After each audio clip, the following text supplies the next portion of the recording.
नमस्कार. संगम टॉक्स मराठीमध्ये तुमच्या सगळ्यांचं स्वागत आहे. मी महेश पिंगळे. आज आपण महाराष्ट्रातील आणि देशातील आरक्षणाच्या आंदोलने आणि आपली महामानव या विषयावर बोलणार आहोत. तुमच्या लक्षात येईल मित्रांनो, आज जर मी छत्रपती शिवाजी महाराजांवर बोलतो तर बऱ्याच लोकांचा समज होतो की मराठा समाजाचा आहे. मी जर पुढे जाऊन बाबासाहेबांवर जर बोलायला लागलो तर लोक म्हणतात हा बौद्ध समाजामधून येतो. पुढे जाऊन मी लोकशाहीर अण्णाभाऊ साठेंबद्दल बोलायला लागतो तर म्हणतात मातंग समाजामधून. अहिल्या देवळकरांवर बोलायलो धनगर समाजामधून. म्हणजे ऑब्व्हियसली ही गोष्ट झालेली आहे. लहान मुलापासून ते मोठ्या लोकांपर्यंत कुणालाही सांगण्याची आवश्यकता नाही. जर मी एखाद्या महामानवांबद्दल बोलत असेल, सोशल मीडियावर पोस्ट शेअर करत असेल तर लोक असं समजतात किंवा असं ठरवून टाकतात की हा अमुक अमुक जातीचा आहे, हा अमुक अमुक धर्माचा आहे. ही परिस्थिती आज या भारत देशामध्ये आहे. आणि मित्रांनो, ही परिस्थिती भारत देशाच्या सांस्कृतिक, सामाजिक, राजकीय, आर्थिक सगळ्याच गोष्टीसाठी पोषक नाही आहे, हानिकारक आहे. हे मला या माध्यमातून सांगायचं आहे. छत्रपती शिवाजी महाराजांपासून, महामानव महात्मा फुलेंपासून, डॉक्टर बाबासाहेब आंबेडकरांपासून, होळकरांपासून, अण्णाभाऊ साठेंपासून, भगतसिंग, सुखदेव, अगदी महात्मा गांधी, हे सगळे या देशातले महामानव, क्रांतिकारक, पण सगळ्या महामातांचा जर विचार केला, माँसाहेब जिजाऊंपासून अहिल्यादेवी होळकर, माता रमाई, फातिमा बीबी, सावित्रीबाई फुले, हे सगळ्या महामाता, या सगळ्या लोकांनी, या महामानवांनी या देशातल्या सगळ्या जातीधर्मातल्या लोकांचे कष्ट कमी व्हावेत, सगळ्या जाती धर्मातल्या लोकांच्या हक्क, न्याय हक्कासाठी ही लढाई लढलेली आहे. पण आज दुर्दैवानं महाराष्ट्रामध्ये दोन टोकाचे आंदोलनं चालू आहेत. मराठा आरक्षणाचा विषय आहे, ओबीसी आरक्षणाचा विषय आहे, इतर अनेक जाती धर्मातल्या भटक्या विमुक्तांच्या आरक्षणाचा विषय आहे, SC STच्या आरक्षणाचा विषय आहे. हे सगळे आरक्षणाची आंदोलनं मागच्या 30-35 स्वातंत्र्यापासून 30-35 वर्षात आक्रमकपणे स्वातंत्र्यापासून वेगवेगळ्या माध्यमातून चालू आहे. धनगर आरक्षणाचा देखील विषय त्यामध्ये चालू आहे. तर या माध्यमातून या देशातली परिस्थिती अशी निर्माण होते मित्रांनो. बघा, लक्षात घ्या, छत्रपती शिवाजी महाराजांनी या देशामध्ये स्वराज्य निर्माण केलं आणि तुमची माझी सारखी सामान्य रयतही राज्य निर्माण करू शकते, हा विश्वास शिवरायांनी दिला. शिवरायांचा हा जो स्वराज्याचा लढा होता तो पुढे छत्रपती शिवाजी महाराजांच्या नंतरही या देशातल्या सगळ्या जाती धर्मातल्या महामानवांनी चालू ठेवला. मग नंतर होळकर आले. होळकरांनी, विशेषतः अहिल्यादेवी होळकरांनी शिवाजी महाराजांचं हे काम पूर्ण देशामध्ये वाढवलं आणि त्याच्यानंतर महात्मा फुलेंनी मुलींचं शिक्षणाचं काम केलं आणि मग सगळ्या जाती धर्मातल्या मुलींना त्यामध्ये सामावून घेतलं. पुढे जाऊन बाबासाहेबांनी महात्मा फुलेंचा आदर्श घेतला आणि मग राज्यघटनेमध्ये शिवाजी महाराज असतील, महात्मा फुले असतील, राजर्षी शाहू महाराज असतील, या सगळ्या महामानवांनी जी इथल्या बहुजन समाजाच्या न्याय हक्कासाठी लढाई लढली, हे सगळे न्याय हक्क अधिकार संविधानामध्ये कसे समाविष्ट होतील यासाठी प्रयत्न केला. आणि मग बाबासाहेबांच्या नंतर अण्णाभाऊ साठे असतील, इतर वामनदादा खडकसारखे कवी असतील, हे सगळ्या लोकांनी पुन्हा मग हे संविधान वाढवण्यासाठी काम केलं, संविधान लोकांपर्यंत पोहोचवण्यासाठी काम केलं. आणि मग स्वातंत्र्याची 76 वर्ष झाली, आज संविधान या देशामध्ये लागू आहे आणि न्याय हक्क अधिकार लोकांचे अबाधित आहेत, शाबूत आहेत. आणि त्या माध्यमातून देशातल्या सगळ्यात श्रीमंत ते देशातल्या सगळ्यात गरीब सगळ्याला एक समान वाटतं या देशामध्ये राहताना. लक्षात घ्या. तर आज आपल्याला एक लक्षात घ्यायचं आहे, महाराष्ट्रामध्ये विशेषतः महाराष्ट्रातल्या लोकांसाठी आणि देशातल्या लोकांसाठी मला सांगायला आवडेल की सगळ्या महामानवांना जर आपण समजून घेत असू तर कुठेतरी आज या देशातली अशी परिस्थिती निर्माण झाली आहे की हे जे महामानव पूर्ण देशाचे वाटत होते, आज हे कुठंतरी एका राज्याचे वाटतात, एका प्रांताचे वाटतात आणि कुठेतरी पुन्हा एकदा एका जातीमध्ये बंदिस्त होताना दिसतात. छत्रपती शिवाजी महाराजांचं नाव घेतल्यानंतर भारत देशातला प्रत्येकजण रोमांचित होतो, अशी स्थिती स्वातंत्र्यापर्यंत होती. पण स्वातंत्र्याच्या आंदोलनामध्ये महाराष्ट्राचं जे आंदोलन झालं, महाराष्ट्राच्या स्वातंत्र्य मुक्तीच्या चळवळीचं, महाराष्ट्राच्या आंदोलनामध्ये काही लोकांनी आक्रमकपणे सांगितलं की भारत देशाला भूगोल आहे पण महाराष्ट्राला इतिहास आहे. म्हणजे छत्रपती शिवाजी महाराजांचा जन्म महाराष्ट्रामध्ये झाला तर आम्हाला इतिहास खूप मोठा आहे. हे सांगितल्यामुळे भारत देशामध्ये जे लोकप्रिय होते छत्रपती शिवाजी महाराज, हे कुठंतरी महाराष्ट्रामध्ये येऊन ठेपले. मग स्वातंत्र्यानंतर राजकीय लोकांनी, काही सामाजिक लोकांनी आक्रमकपणे काम केलं आणि मग छत्रपती शिवाजी महाराज हे सगळ्या लोकांना वाटायचे ते पुन्हा मग कुठेतरी कट्टर हिंदूंचे प्रतीक झाले आणि मग कुठेतरी एका धर्मामध्ये येऊन बसले. आणि मग आज या देशामध्ये, या राज्यामध्ये आरक्षणाचे आंदोलनही आक्रमकपणे चालू आहेत. कुणी कुणाचं ऐकायला तयार नाही आहेत. मराठा समाजाला वाटतं आरक्षण मिळावं, मराठा समाजाचं आंदोलन आक्रमकपणे चालू आहे. ओबीसी समाजाला वाटतं की आमचं आरक्षण कोणतरी घेतं आहे, ओबीसी समाजाचं आंदोलन आक्रमकपणे चालू आहे.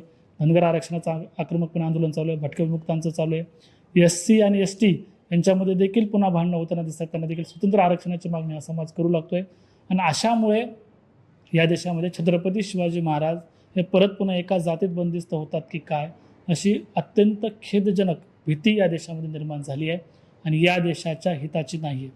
आज जर छत्रपती शिवाजी महाराजांचं नाव घेतलं तर बऱ्याच लोकांच्या मध्ये संभ्रम निर्माण होतोय. जे पूर्वी 5-10 वर्षापूर्वी लोक छत्रपती शिवाजी महाराजांचा फोटो घरामध्ये ठेवून छत्रपती शिवाजी महाराजांचा फोटो आपल्या मोबाईलच्या वॉलपेपरवर ठेवत होते, ते देखील आज भीत आहेत की बाबा हे कुठल्याच एका पर्टिक्युलर समाजाचे आहेत आणि मग आपण यांचा फोटो ठेवावं की नाही, यांचं नाव घ्यावं की नाही, ही भीती जी या देशामध्ये निर्माण होते या देशाच्या खरंच आरोग्यासाठी, सामाजिक आरोग्यासाठी हानिकारक आहे आणि अत्यंत खेदजनक. या गोष्टीवर चर्चा होणं आवश्यक आहे. मित्रांनो, आरक्षणाचा विषय हा कोर्टातला विषय आहे, संविधानिक विषय आहे. किती लोकांना किती टक्के आरक्षण असायला हवं हे संविधानाने नियम ठरवून दिलेले आहेत, त्याच्यानुसार आरक्षण भेटतं. कुठल्या समाजाला आणि कुठल्या जातीला आरक्षण भेटावं यावर आपण बोलणार नाही आहेत. तो प्रत्येकाचा संविधानिक अधिकार आहे, त्यानुसार ते भेटत जातं. पण संविधानाची अंमलबजावणी होताना शेवटच्या घटकापर्यंत त्या आरक्षणाचा लाभ होतोय का याच्यावर मात्र विचार केला जात नाही. हा एक मुद्दा. दुसरा महत्त्वाचा मुद्दा की या देशामध्ये हजारो जाती धर्मातले लोक राहतात आणि मग हजारो जाती धर्मातल्या लोकांना जर जातीवरच न्याय द्यायचा असेल, जातीवर आरक्षणावरच जर न्याय द्यायचा असेल तर कोणत्या जातीची किती संख्या आहे हे तुम्हाला मला अजून माहीत नाही आहे.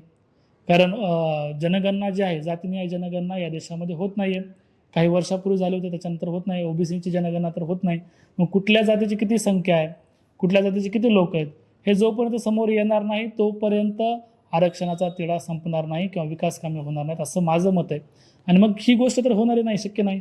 मग आज या देशामध्ये व्हॉट्सअप युनिव्हर्सिटीच्या माध्यमातून अर्धवट ज्ञान घेऊन जे लोक काम करत आहेत, भडकाऊ स्वतःमध्ये डोक्यामध्ये भडकाऊ विचार ठेवायचे आणि समाजामध्ये जाऊन आक्रमक काम करायचं, याच्यामुळे काही वर्षापूर्वी छत्रपती शिवाजी महाराज, महामानव डॉक्टर बाबासाहेब आंबेडकर, महामानव महात्मा फुले, सावित्रीबाई फुले, राजर्षी शाहू महाराज, अण्णाभाऊ साठे, महात्मा बसवेश्वर, संत सेवालाल महाराज, भगवान बाबा, हे सगळे संत तुकाराम असतील, भगतसिंग, राजगुरू सुखदेव असतील, महात्मा गांधी असतील, सावरकर टिळकांपासूनची मंडळी असेल, हे सगळे क्रांतिकारक, हे सगळे महामानव, हे सगळे संत, हे सगळे अहिल्यादेवी होळकर, मासाहेब जिजाऊ, माता रमाई, सावित्रीमाई, फातिमा बीबी, हे सगळ्या महामानव, म्हणजे मी जेवढे नावं सांगतो हे अत्यंत कमी आहेत.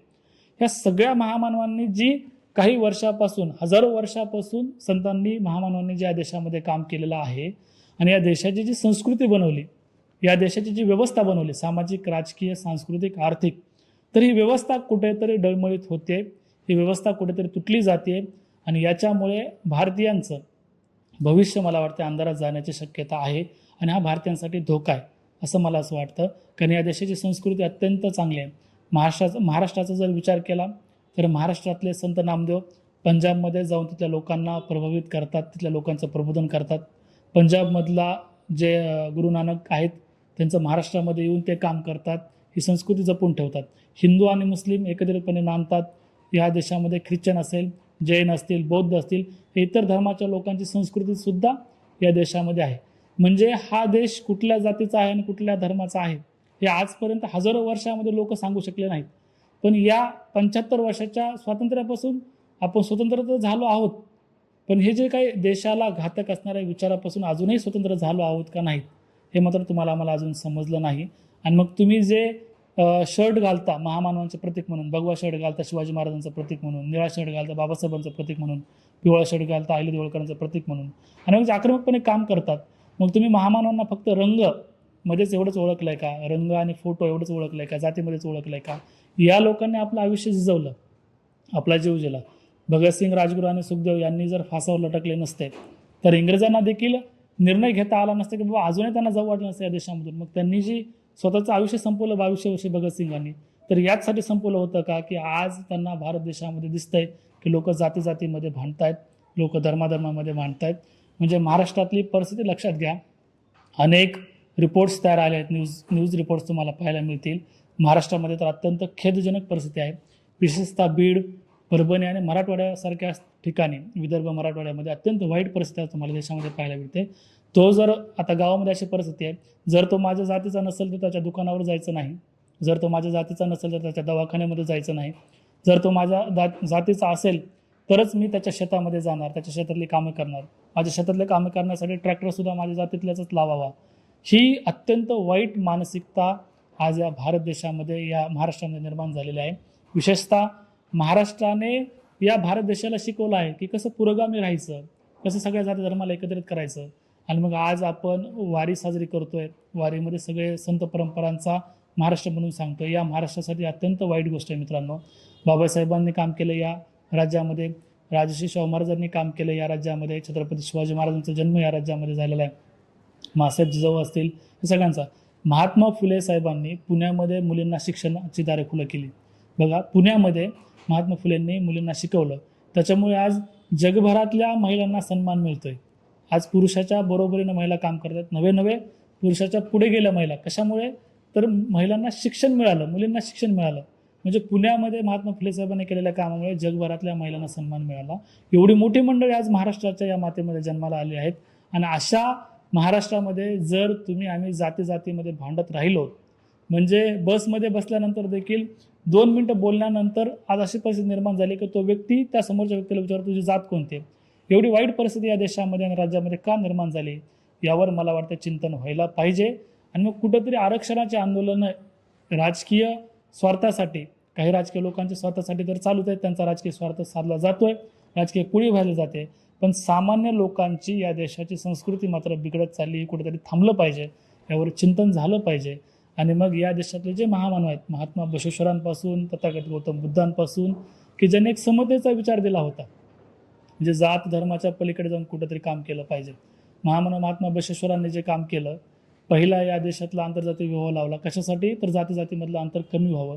तथागत गौतम बुद्धांनी जो समतेचा विचार दिला, जात धर्म हे काही ठेवलंच नाही, त्यांनी समतेचा विचार दिला. आणि तुम्ही तुमच्या आयुष्यातलं दुःख निवारण करा आणि तुमचं आयुष्य आनंदीमय कसं बनवा हे बुद्धांनी सांगितलं. आणि मग हाच विचार पुढे मग संत तुकारामांनी, संतांनी या देशामध्ये सांगितला. संत तुकारामांनी पण तेच सांगितलं की बाबा, तुमच्या आयुष्यामध्ये संसार आणि वारकरी संप्रदाय, संसार आणि देवधर्म याच्यामधला समतोल साधा आणि तुमचं आयुष्य सुखकर बनवा, हे तुकारामांनी सांगितलं. म्हणजे संतांची परंपरा, महामानवांनी तेच सांगितलं. मग हा विचार कुठेतरी लोप पावत चालला आहे, हे थांबायला हवं, यावर चिंतन व्हायला हवं असं मला वाटतं. विशेषतः तरुणांसाठी मला सांगायचं आहे, आज तरुण मित्रमंडळी वाचन खूप कमी करते, वाचन संस्कृतीचा लोप पावत चाललेली आहे. तुमच्याकडे आज तंत्रज्ञान आहे, मोबाईल आहे, तुमच्याकडे वेगवेगळ्या इंटरनेटच्या सेवा आहेत, या माध्यमातून देखील तरी तुम्ही या देशाची संस्कृती, या देशाची परंपरा, या राज्याचा विचार, महामानव संत यांनी केलेलं डिव्होशन, त्यांनी केलेला त्याग, बलिदान दिलं या सगळ्या लोकांनी. आपल्या आयुष्यामध्ये ऐशोआराम करू शकले असते सगळे लोक, पण हा सगळा बाजूला ठेवून तुमच्या आमच्या स्वातंत्र्यासाठी त्यांनी जीव दिलाय. मग अशा परिस्थितीमध्ये देखील आम्ही त्यांना जर जातीतच बंदिस्त करत असू तर अत्यंत दुःखद ही गोष्ट आहे. यावर चिंतन व्हायला पाहिजे, हेच मला या माध्यमातून सांगायचं. ह्या माध्यमातून आपण समजून घेतोय की महामानवांनी केलेलं जे काम आहे ते पर्टिक्युलर एका जातीसाठी, एका धर्मासाठी नाही आहे, ते सर्वांसाठी आहे. आणि या माध्यमातून आज देशामध्ये या लोकांना जे एका पर्टिक्युलर फ्रेममध्ये बंदिस्त करण्याचा जो प्रकार चालू आहे तो थांबला पाहिजे, हा आपला उद्देश आहे मित्रांनो. आज या माध्यमातून मला सांगायला आवडेल की छत्रपती शिवाजी महाराजांनी जे काम या देशामध्ये केलं, सुरुवातीला स्वराज्य निर्माण केलं आणि नंतर स्वतःचा राज्याभिषेक केला. कशासाठी केला? तर तुमच्या माझ्या घरामध्ये जन्मलेले सामान्य लोकही अतिसामान्य काम करू शकतात, त्याला जातीचं आणि धर्माचं बंधन नसतं आणि ते देखील राजा होऊ शकतात. हे पहिल्यांदा तुमच्या माझ्या मातेमध्ये शिवरायांनी दाखवून दिलं. राज्याभिषेकानंतर पुन्हा देशातल्या आणि जवळच्या सगळ्या लोकांनी मान्य केलं की छत्रपती शिवाजी महाराज हे राजा आहेत. आणि मग ही परंपरा या देशामध्ये सुरू झाली की सामान्य लोकांचं हे राज्य येऊ शकतं. आणि त्यानंतर पुन्हा मग आपल्या महामानवांनी काम करायला सुरुवात केली. नंतरच्या काळात हे राज्य अनेक लोकांनी वाढवलं, शिवरायांचं पसरवलं. नंतरच्या काळात फुलेंनी सामाजिक स्थित्यंतरासाठी काम केलं, पुणे शहरामध्ये काम केलं फुलेंनी, पण त्याचा परिणाम पूर्ण देशामध्ये आणि जगभरातल्या लोकांसाठी झाला. त्यांनी निर्माण केलेलं साहित्य, त्यांनी चालवलेल्या चळवळी याच्या माध्यमातून केवळ त्यांच्या जातीतल्यासाठीच नाही तर देशातल्या हजारो लोकांसाठी, सगळ्या जाती धर्मातील लोकांसाठी ते उपयोगाला आलं. पुढे जाऊन राजर्षी शाहू महाराजांनी या देशामध्ये कमालीचे सामाजिक स्थित्यंतर घडवले, परिवर्तन घडवलं. त्यांनी मग आरक्षणाच्या मुद्द्यावर पहिल्यांदा या देशातल्या सगळ्या भटक्या विमुक्त, पिछड्या लोकांसाठी, SC ST सगळ्याच जाती धर्मातल्या लोकांसाठी, ज्यांना आजपर्यंत कोणतंही प्रतिनिधित्व नव्हतं, त्या सगळ्या लोकांना प्रतिनिधित्व मिळावं म्हणून शाहू महाराजांनी काम केलं. प्रतिनिधित्व मिळावं म्हणून शाहू महाराजांनी पहिल्यांदा निर्णय घेतला. हे राजे होते आणि मग त्यांच्या निर्णयाला सगळ्या लोकांनी विरोध केला तरी तो निर्णय मान्य करणं गरजेचं होतं, कारण खूप मोठ्या राजाने घेतलेला तो निर्णय होता. मग शाहू महाराजांनी काम करत करत त्यांनी हा संदेश दिला या राज्यामध्ये, विशेषतः या देशामध्ये, की या देशातल्या सगळ्या जाती धर्मातल्या लोकांना एकत्रित यायला पाहिजे, सगळ्या जाती धर्मातल्या लोकांना एकत्रित न्याय द्यायला पाहिजे आणि मग हीच परंपरा पुढे चालायला पाहिजे. पुढे जाऊन शिक्षणासाठी त्यांनी खूप मोठं काम केलं आणि मग शाहू महाराजांनी निर्माण केलेल्या शैक्षणिक व्यवस्था पुन्हा संविधानामध्ये महामानव बाबासाहेबांनी आणल्या. आणि मग आज शिक्षणाच्या माध्यमातून या देशाची प्रगती झाली पाहिजे, येणारी पिढी घडली पाहिजे. पण शिक्षण देताना मात्र त्या पद्धतीनं देता येतंय का, किंवा ह्याच महामानवांच्या विचाराने हे शिक्षण दिलं जातंय का, यावर मात्र तुम्ही आम्ही कधी विचार करताना दिसत नाही. त्यावर चिंतन व्हायला पाहिजे असं माझं स्पष्ट म्हणणं आहे. लोकशाहीर अण्णाभाऊ साठे यांनी या राज्यामध्ये काम केलं. महाराष्ट्र हे राज्य स्वतंत्र होण्यासाठी, महाराष्ट्राला महाराष्ट्र ओळख निर्माण करून देण्यासाठी अण्णाभाऊंनी आणि त्यांच्या सहकार्याने खूप मोठं काम केलं या राज्यामध्ये. म्हणजे माझी मैना गावाकडे राहिली, माझ्या जीवाची होती एक काहिली, हे त्यांचं आज गाणं अतिशय प्रसिद्ध आहे, प्रत्येकाच्या मोबाईलवर वाजतं. हे त्यांनी कशामुळे गायलं होतं, तर मुंबई ही महाराष्ट्रामध्ये राहावी आणि मुंबईची प्रेरणा महाराष्ट्राला आहे, हे सगळ्या माध्यमातून त्यांनी महाराष्ट्र स्वतंत्र केला. पण त्यांनी जाता जाता हेही सांगितलं होतं की आपल्याला बाबासाहेबांनी सांगितलेल्या मार्गावर चालावं लागेल. आणि मग बाबासाहेबांनी सांगितलेला मार्ग कोणता आहे, तर छत्रपती शिवाजी महाराजांपासून ते शाहू महाराजांपर्यंत, भगतसिंगांपासून ते सगळ्या क्रांतिकारकांपर्यंत, वस्ताद लवजी सावळेपासून ते सगळे महामातांपर्यंत, म्हणजे सगळ्या महामानवांनी केलेलं परिवर्तनाचं काम, इथल्या सगळ्या सामान्य लोकांचं काम, हा भारत देश भारत म्हणून जिवंत राहिला पाहिजे आणि तो प्रगती करत राहिला पाहिजे, त्यासाठी काम केलं होतं. मग हाच विचार पुढे जावा हे या माध्यमातून मला सांगायचं. या सगळ्या माध्यमातून आपण हे समजून घेतोय की हे महामानव कोणत्या एका जातीचे आणि धर्माचे नाही आहेत, हे तर महत्त्वाचं आहेच, पण पुढे जाऊन या महामानवांना सर्वांनी स्वीकारलं पाहिजे, तर या देशातली परिस्थिती चांगली राहील असं मला वाटतं. बऱ्याच लोकांचं असं म्हणणं येतं की सर, इतिहासातल्या युद्धामुळे आज आपल्यामध्ये काही बदल होणार नाही, त्या युद्धाचा तुमच्या माझ्यावर काही परिणाम होणार नाही, इतिहासातल्या सणवारांमुळे, इतिहासातल्या या गोष्टीमुळे आज प्रश्न सुटणार नाही. आज आमचा प्रश्न आहे शिक्षणाचा, आज आमचा प्रश्न आहे आरोग्याचा, आज आमचा प्रश्न आहे रोजगाराचा, आज आमचा प्रश्न आहे बेरोजगारीचा. म्हणजे या सगळ्या गोष्टी फेस करतात या देशातले तरुण. त्या तरुणांना मला हात जोडून सांगायचं आहे की या सगळ्या महामानवांनी हे तुम्ही जात धर्मामध्ये आज अडकवलं, पण ह्या सगळ्या गोष्टी तर कसं दूर होत्या यांच्यापासून, जात आणि धर्म. त्यांनी कामच यासाठी केलेलं आहे, आरोग्य, शिक्षण, रोजगार आणि देशाची उन्नती कशी होईल यासाठी काम केले. मग फुल्यांचं मी उदाहरण दिलं, मुलींचं शिक्षण असेल, शाहू महाराजांचं मी उदाहरण दिलं. त्यांनी या देशातले लोक ऐकणार नाहीत शिक्षणासाठी पुढे येण्यासाठी, त्यांनी काय केलं होतं, ज्या लोकांची मुलं शाळेत येणार नाही त्यांच्यासाठी ₹1 दंड त्यांच्यासाठी ठोठावला होता. म्हणजे 100 वर्षापूर्वी ₹1 ही खूप मोठी रक्कम होती. म्हणजे जर माझ्या मुलांनी जर शाळेत नाही गेलं तर माझ्यासाठी ₹1 दंड, ही शाहू महाराजांनी योजना आखली. म्हणजे लक्षात घ्या, एक राजा किती परिवर्तन करू शकते त्या माध्यमातून दिसून येतं. आणि मग शाहू महाराजांनी प्रत्येक जातीच्या लोकांसाठी हॉस्टेल तयार करून, शाळा तयार करून त्या त्या ठिकाणी त्या त्या जातीतल्या लोकांना शिकवलं. म्हणजे बरेचसे लोक असं म्हणतात की जर त्यांनी जातीवर हॉस्टेल निर्माण केले, शाळा निर्माण केल्या, तर मग आज आपण जात का नाही पाळली पाहिजे. तर लोक सगळेजण एकत्रित येत नाहीत आणि जातीची अस्मिता कुठेतरी दाखवली तर एकत्रित येतात, ही गोष्ट महामानवांना माहिती होती. मग त्या ठिकाणी शिक्षण घेतल्यानंतर परिवर्तन होईल हे या माध्यमातून सांगायचं होतं शाहू महाराजांना. आणि मग आज तेच शिक्षण मोफत मिळवायचं असेल या देशातल्या, तर त्या महामानवांच्या अभ्यासाची गरज आहे, त्या महामानवांच्या विचारांची आवश्यकता आहे असं मला वाटतं.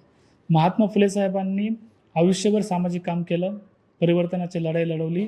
ज्यावेळेस शेवटच्या काळामध्ये त्यांचा उजवा हात निकामी झाला होता, म्हणजे उजव्या हाताने त्यांना कामच करता येत नव्हतं, त्यावेळेस डाव्या हाताने त्यांनी सार्वजनिक सत्यधर्म हा ग्रंथ लिहिला फुले साहेबांनी. कशासाठी लिहिला, तर परिवर्तनाची लढाई थांबू नये, या माझ्या लोकांना, सगळ्या बहुजन समाजाला न्याय हक्काची लढाई मिळावी, न्याय हक्क मिळावेत, ही थांबू नये म्हणून उजव्या हाताने लिहिता येत नाही म्हणून डाव्या हाताने त्यांनी सार्वजनिक सत्यधर्म ग्रंथ लिहिला. पण दुर्दैवानं हा त्यांचा ग्रंथ, त्यांनी लिहिलेले हे सगळे विचार अजूनही आम्ही वाचलेले नाहीत. मग काय, या लोकांनी जे डिव्होशन दिलं आहे, जो त्याग दिला आहे, आम्ही वाचणार आहोत की नाहीत. महामानव डॉक्टर बाबासाहेब आंबेडकरांनी जर फुले साहेबांना गुरु मानलं नसतं तर कदाचित त्यांचं नाव देखील कुणी घेतलं असतं का नाही, अशी भीती कधी कधी या देशातल्या लोकांना वाटते. तर मग एवढा सगळा त्याग जर आमच्या महामानवाने केला असेल आणि आज जर या महामानवांच्या पुतळ्याकडे बघितल्यानंतर जर आम्हाला एखादी जात दिसत असेल, तर हे कुठंतरी महाराष्ट्रासाठी आणि या देशासाठी घातक आहे. आणि मग तेच संविधान आज आपल्याला सांगतं की हे संविधान कुठल्या एका जातीचं, धर्माचं नाही आहे, हे संविधान इथल्या सामान्य लोकांचं आहे. मग देशातला कोणताही गरीब व्यक्ती असेल आणि श्रीमंत व्यक्ती असेल, संविधानासमोर समोर आहे. पुढे जाऊन मला एक चांगलं उदाहरण द्यायला आवडेल मित्रांनो. लोकशाहीर अण्णाभाऊ साठेंना त्यांच्या गरिबीमुळं, त्यांच्या परिस्थितीमुळं शिकता आलं नाही. म्हणजे केवळ 1.5 दिवस ते शाळेत गेलेत असं सांगितलं जातं. आज इतिहासाचा जर त्यांचा अभ्यास केला, अण्णाभाऊ साठेंना जाऊन 100 वर्षे झाले नाहीत. त्यांच्या इतिहासावर काय जास्त बोलण्याची आवश्यकता नाही मित्रांनो, किंवा प्रश्नचिन्ह निर्माण करण्याची गरज नाही. म्हणजे 1.5 दिवस त्यांना शाळा शिकता आली. पण आज 35च्या जवळपास त्यांनी कादंबऱ्या लिहिल्या. मराठी साहित्यामध्ये जेवढे काही प्रकार आहेत, लावण्या असतील, कविता असतील, नाटकं असतील, कादंबऱ्या असतील, कथा असतील, या सगळ्या प्रकारामध्ये त्यांनी लिखाण केलं. आज मराठी चित्रपट जर तुम्ही पाहिले मागच्या 70 वर्षातले, तर ते अर्धे मराठी चित्रपटांच्या कथा जर काय असतील तर अण्णाभाऊ साठे लिहिलेल्या कथा आहेत. म्हणजे तुमच्या समाजामध्ये जन्मलेले महामानव फक्त 1.5 दिवस शाळेत जातात आणि एवढं सगळं लिखाण करतात. मराठी साहित्यामध्ये ते क्रांती करतात. लिटरेचर त्यांनी एवढं सगळं निर्माण केलं, मित्रांनो लक्षात घ्या. पण दुर्दैवानं त्यांनी लिहिलेल्या बऱ्याचशा गोष्टी काही लोकांनी संपुष्टात आणल्या. आता बरेचसे चित्रपट निघाले, मी तुम्हाला सांगितलंच गेलं नाही की अण्णाभाऊंनी लिहिलेले. पण ही गोष्ट आज तुम्हाला काय प्रेरणा देऊ शकते, तर ही प्रेरणा देऊ शकते मित्रांनो की तुम्ही आम्ही जाती धर्माच्या आत न अडकता शिक्षण हे अतिशय महत्त्वाचं आहे. ही गोष्ट समजून घेऊन शिक्षण घेतलंच पाहिजे. पण त्याही पुढे जाऊन त्या शिक्षणाचा समाजामध्ये कुठलीही धुई निर्माण होणार नाही, जातीजातीमध्ये कुठलेही भांडणं होणार नाहीत, यासाठी वापर केला पाहिजे. तुमच्या कुटुंबासाठी आणि समाजाची आर्थिक सामाजिक प्रगती होण्यासाठी वापर केला पाहिजे. हेच आम्हाला महामानवांकडून शिकावं लागेल. आणि असे हजारो लाखो उदाहरणं तुम्हाला या माध्यमातून दिसून येऊ शकतात.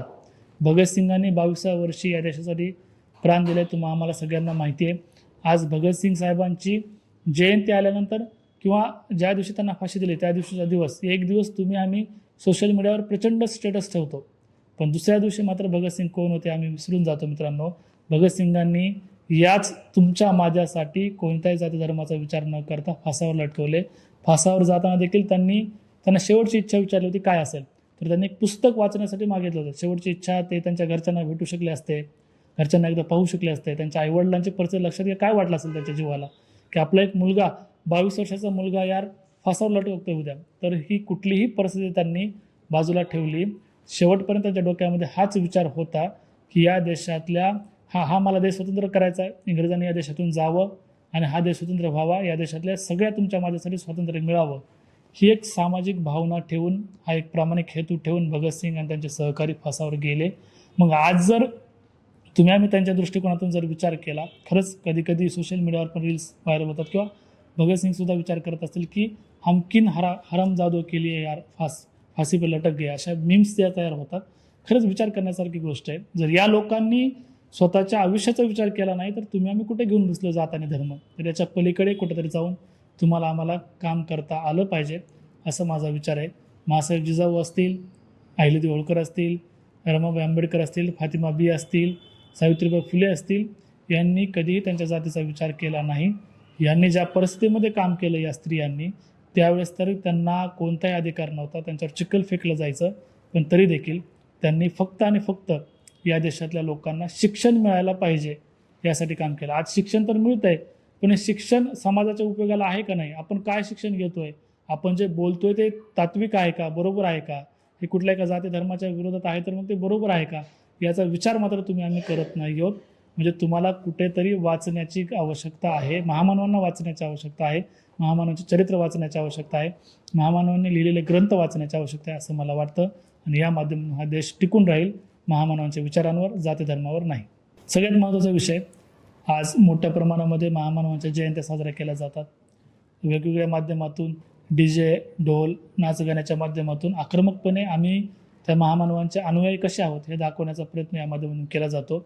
पण जयंतीच्या माध्यमातून मला वाटतं एक चांगला विचार जर तुम्ही काय घेऊ शकत असाल, कोणत्याही महामानवाची जयंती असो, त्या ठिकाणी तुम्ही 1 तास जरी त्या चरित्रावर अभ्यास केला किंवा चरित्रावर वाचन केलं किंवा त्यांच्या आयुष्यातले किमान 5 विचार जरी घेतले, तरी तुम्ही येणाऱ्या काळामध्ये 10 वर्षाच्या काळामध्ये, 5 वर्षाच्या काळामध्ये लोकांना असं सांगाल की बाबा खरंच हे महामानवांच्या डोक्यामध्ये जात धर्म काहीही नव्हता, हा देश टिकून राहिला पाहिजे, हा देश निर्माण झाला पाहिजे, हा एक प्रेमळ विचार त्यांच्यामध्ये होता, एक साधा विचार मला वाटतं त्यांच्या डोक्यामध्ये होता, त्यांच्या कार्यामध्ये होता.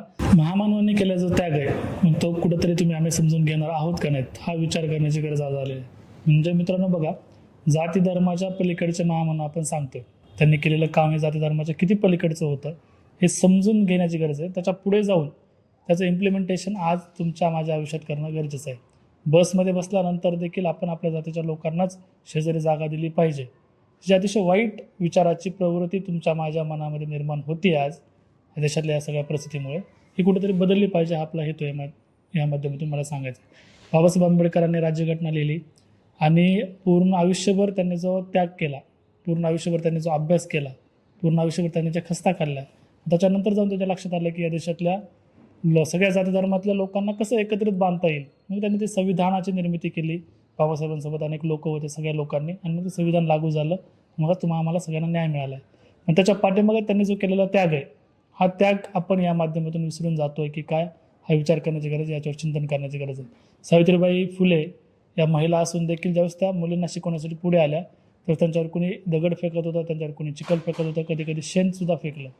मग ही जी हरासमेंट आपल्या आयुष्याची त्यांनी करून घेतली आयुष्यभर, त्यांनी जो त्रास सहन घेतला, लोकांचं बोलणं खाल्लं, या सगळ्या गोष्टीची आवश्यकता नव्हती त्यांच्या दृष्टिकोनातून. तर फुलेसाहेब हे श्रीमंत होते, त्यांचं घराणं, कुठल्याही गोष्टीची आवश्यकता नव्हती.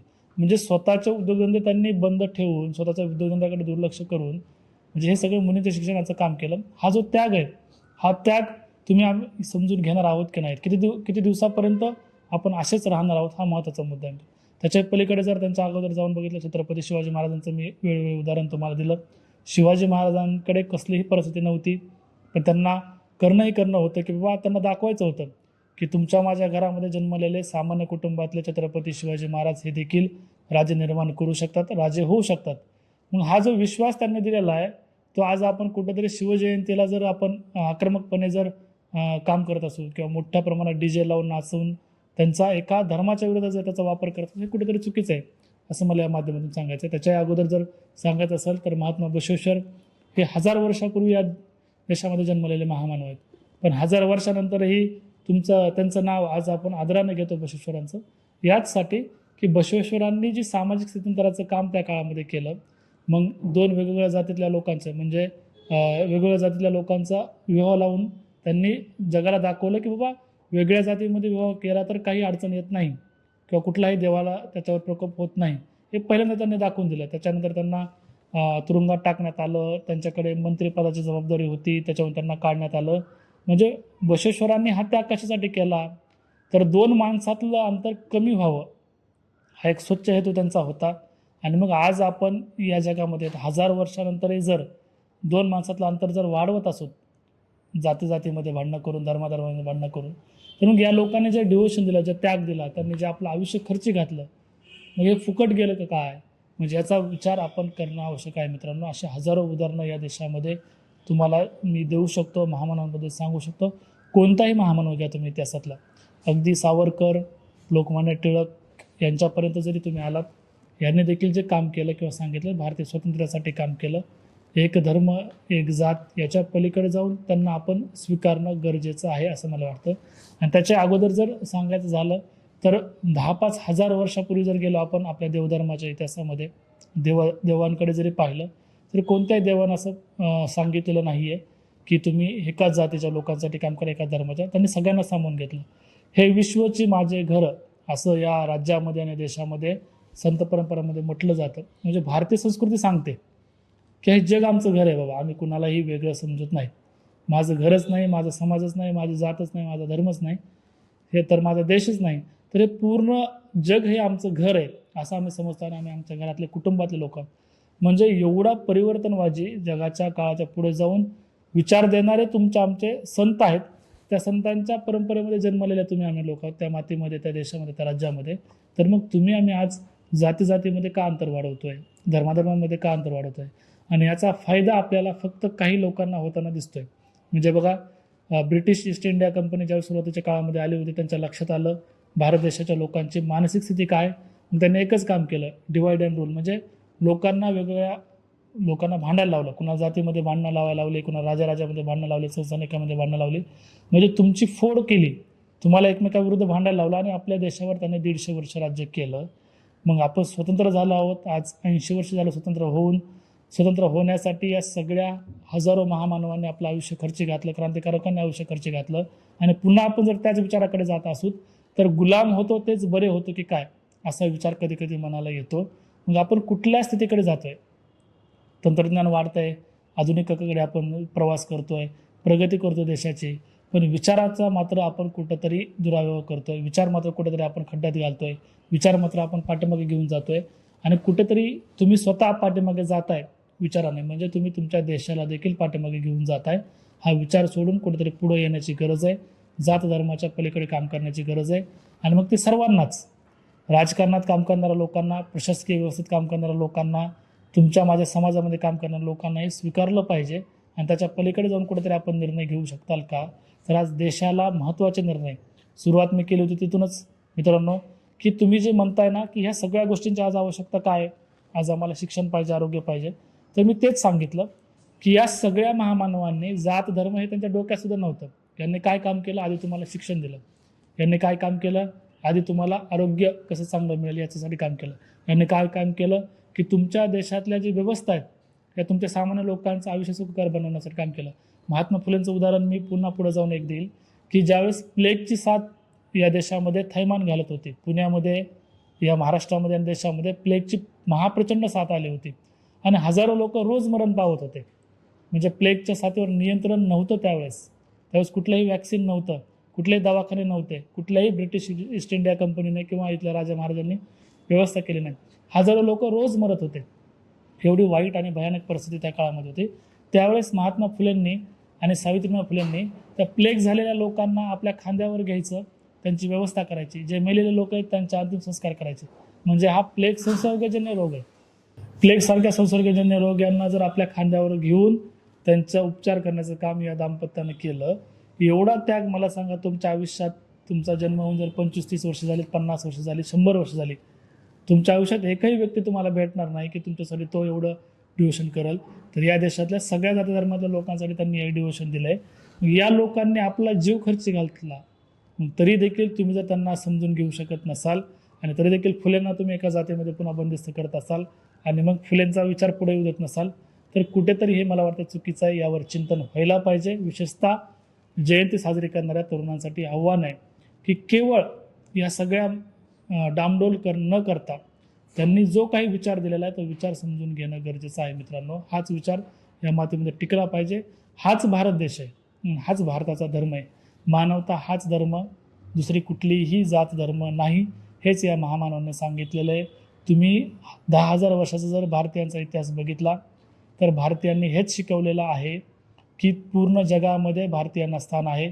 पूर्ण जगामधल्या लोकांना भारतीयांनी प्रेरणा देण्याचं काम, दिशा देण्याचं काम केलेलं आहे. तथागत गौतम बुद्धांचं उदाहरण जर तुम्हाला सांगायचं झालं तर जगभरातल्या लाखो लोकांना त्यांनी आपला विचार दिला समतेचा आणि मग त्यांचे जे लाखो अनुयायी होते ते पूर्ण जगामध्ये गेले आणि तुमच्या आयुष्याला दुःख निवारण कसं करायचं आहे हे सांगितलं. तुम्ही आनंदी राहा. पुढे जाऊन ह्या महामानवांनी सांगितलं तुम्ही समाधानी राहा आणि तुमच्या मुख्य गरजा काय त्या पूर्ण झाल्या पाहिजे याच्यासाठी तुम्ही भांडत राहा. तुम्ही कुठल्याही जाती धर्मासाठी भांडू नका.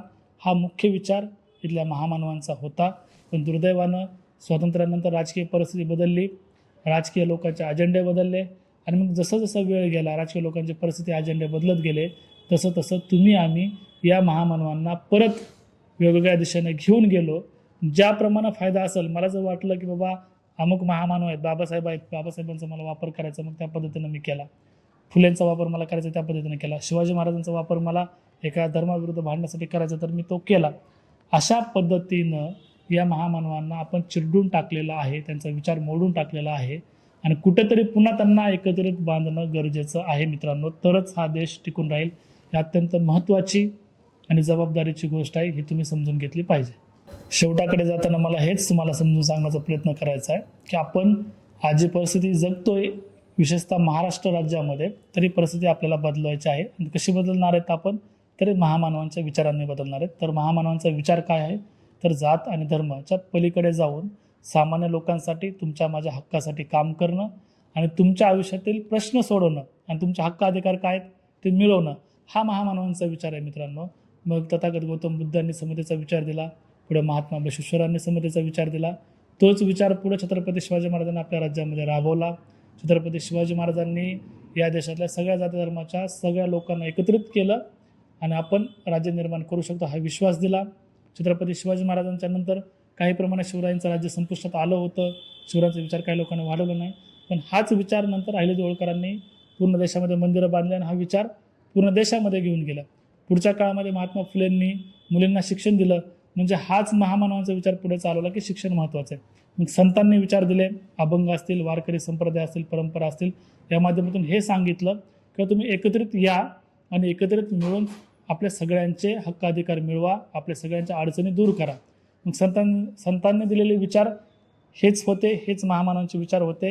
आणि मग पुढे जाऊन पुन्हा राजर्षी शाहू महाराजांनी या देशामध्ये सामाजिक परिवर्तन केलं ते मी सांगितलं तुम्हाला. ते याचसाठी होतं की तुम्हाला शिक्षण आणि आरोग्य ह्या अत्यंत महत्त्वाच्या गोष्टी मिळाव्या.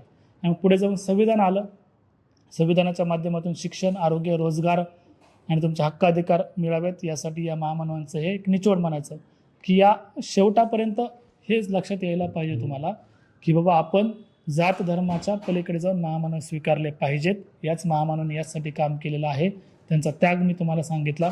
आणि शेवटी जाता जाता मला एवढंच सांगायचं आहे की आमच्यासारख्या लोकांनी किती जरी हे महामानव तुम्हाला ओरडून सांगितले तरी समजणार नाही. तुम्हाला त्यांचं आयुष्यावर, चरित्रावर वाचन करावं लागेल. सोशल मीडियाच्या तासनतास व्हिडिओ बघण्यापेक्षा जर आपण दररोज एक विचार जर त्यांचा घेतला तर मला वाटतं की हे महामानव तुम्ही समजून घेण्यामध्ये यशस्वी व्हाल. शिका, संघटित व्हा आणि संघर्ष करा असं बाबासाहेब म्हणाले होते. त्याच्या अगोदर तथागत गौतम बुद्ध म्हणाले होते की तुम्ही तुमचा दुःखाचा जोपर्यंत शोध घेणार नाहीत आयुष्यातल्या तोपर्यंत तुम्ही समाधानी राहू शकणार नाहीत. त्याच्याही नंतर अण्णाभाऊ असतील, त्याच्या अगोदर अहिल्यादेवी होळकर असतील, त्याच्या अगोदर शिवाजी महाराज असतील, त्याच्या अगोदर माँसाहेब जिजाऊ असतील. तर या सगळ्या लोकांनी हेच सांगितलं की तुम्ही स्वतःला ओळखा आणि या देशासाठी काम करा. शेवटी हा देश एकत्रित मिळून जिवंत राहिला पाहिजे. हा देश पुढं गेला पाहिजे. आणि हा फक्त देश राहिला नाही पाहिजे तर जगभरातल्या हजारो, लाखो, करोडो लोकांना या देशानं मार्गदर्शन केलं पाहिजे. ही संस्कृती या भारत देशाची आहे.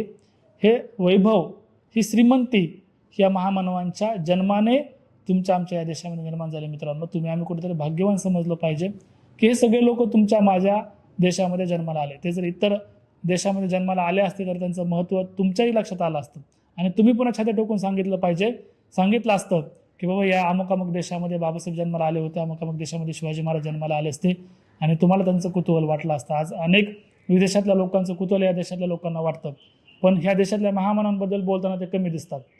कारण त्याचं हेच कारण आहे की त्यांनाही वाटतं, जे खरे अभ्यासक आहेत या महामानवांचे, त्यांनाही वाटतं की बाबा या महामानवानं जर काम केलं, सांगितलं तर मी अमुक जातीचा होऊन बसेल की काय. या भीतीपोटी बऱ्याचशा लोकांना जर त्यांचा खरा इतिहास माहिती, त्याग माहिती, ते देखील आज सांगायला कुठेतरी भीत आहेत. आणि मग ही भीती कुठेतरी दूर झाली पाहिजे.